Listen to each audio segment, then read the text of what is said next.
ನಿಮಗೇನಾದರೂ ಕಾಂಪೌಂಡಲ್ಲಿ ಮುಂದೆ ಒಂದು 3 ಅಡಿ ಜಾಗ ಸಿಕ್ಕಿದ್ರು ಸಾಕು.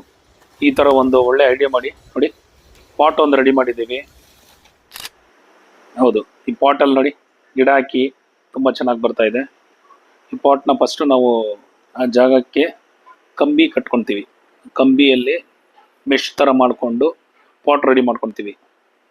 ಪಾಟ್ ರೆಡಿ ಮಾಡಿಕೊಂಡು ಸಿಮೆಂಟಲ್ಲಿ ಒಂದು ಕೋಟ್ ಮೆತ್ಕೊಂಡು ಮತ್ತು ವಾಟರ್ ಪ್ರೂಫ್ ಹಾಕಿ ಫಿನಿಶಿಂಗ್ ಮಾಡಿಕೊಂಡು ಅದಕ್ಕೊಂದು ಪೈಪು ಇಟ್ಟಿರ್ತೀವಿ. ನೀರು ಹೊರಗಡೆ ಬರ್ತಾ ಇರ್ತದೆ ನೋಡಿ, ಇಲ್ಲಿ ಕಾಣ್ಬೋದು. ಇದು ಅಷ್ಟೇ ದೊಡ್ಡದಾಗಿದೆಯಲ್ವಾ, ಅದೇ ಪಾಟು. ಅದ್ರ ಮೇಲೆ ಗ್ರಿಲ್ ಇಟ್ಟರು ಚೆನ್ನಾಗಿ ಕಾಣುತ್ತೆ, ರೆಡಿಮೇಡ್ ಇಟ್ಟರು ಚೆನ್ನಾಗಿ ಕಾಣುತ್ತೆ. ಆದರೆ ನಾವಿಲ್ಲಿ ಸಿಮೆಂಟಲ್ಲೇ ಅಲ್ಲೇ ಮೆಶ್ ಹಾಕಿ ರೆಡಿ ಮಾಡಿ ಕಾಂಕ್ರೀಟ್ ಹಾಕಿ ಮಾಡಿದ್ದೀವಿ. ನೀರು ಹಾಕಿ ಈ ಥರ ಚೆಕ್ ಮಾಡಿಕೊಂಡು ನೀವು ಮಾಡ್ಕೊಬೋದು. ತುಂಬ ಚೆನ್ನಾಗಿ ಮೇಲೆ ಒಂದು SS ಪೈಪ್ ಕೊಟ್ಟಿದ್ದೀವಿ ನೋಡಿ, ತುಂಬ ಚೆನ್ನಾಗಿ ಕಾಣ್ತಾ ಇದೆ. ಈ ಥರ ಯಾರಾದ್ರೂ ನೀವು ಮಾಡ್ಬೇಕಂದ್ರೆ ಕಮೆಂಟ್ ಮಾಡಿ, ನಾನು ಐಡಿಯಾ ಕೊಡ್ತೀನಿ. ಕನ್ಸ್ಟ್ರಕ್ಷನ್ ರಿಲೇಟೆಡ್ ವಿಡಿಯೋಗಳಿಗೆ ನಮ್ಮ ಪೇಜ್ ಫಾಲೋ ಮಾಡ್ಕೊಳ್ಳಿ. ಕನ್ಸ್ಟ್ರಕ್ಷನ್ಗೆ ಈ ನಂಬರ್ಗೆ ಕಾಂಟ್ಯಾಕ್ಟ್ ಮಾಡಿ. Thank you.